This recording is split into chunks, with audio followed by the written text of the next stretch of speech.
ഞാൻ ഒത്തിരി ടെൻസ്ഡ് ആയിട്ടും ഒത്തിരി സ്ട്രെസ്ഡ് ആയിട്ടാണ് ഈ പള്ളിലോട്ട് ആദ്യം കയറി വന്നത്.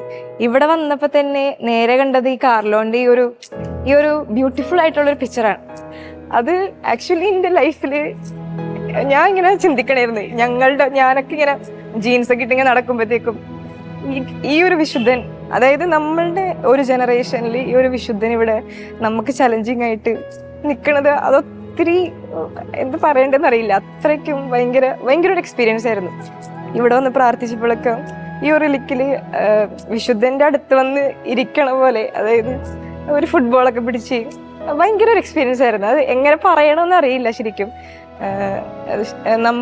നമ്മളുടെ കൂടെയുള്ള അല്ലെങ്കിൽ നമ്മളെ പോലെ ഇങ്ങനെ ചേർന്ന് നടക്കുന്ന, തോളത്തൊക്കെ വേണമെങ്കിൽ കൈയിട്ടടക്കാൻ പറ്റണ, ജീൻസൊക്കെ ഇട്ട് അടക്കണത്, അടിച്ചു പൊളിച്ച് വിശുദ്ധൻ്റെ ലൈഫിൽ തന്നെ കുറേ വീഡിയോ ഗെയിംസ് ഒക്കെ വിശുദ്ധൻ കളിക്കണതായിട്ട് കുറേ ഇങ്ങനെ വെബ്സൈറ്റിലൊക്കെ കണ്ടിട്ടുണ്ട്. അപ്പം ഈ ഒരു കാലഘട്ടത്തിൽ ജീവിച്ച്, അതായത് ഈ ലോകത്തിൽ ജീവിച്ച് ലോകത്തിൻ്റെതല്ലാതായി മാറിയ ഒരു പുള്ളി, അങ്ങനെയൊക്കെ നമുക്ക് വേണമെങ്കിൽ കാർലോയെ പറ്റി പറയാം.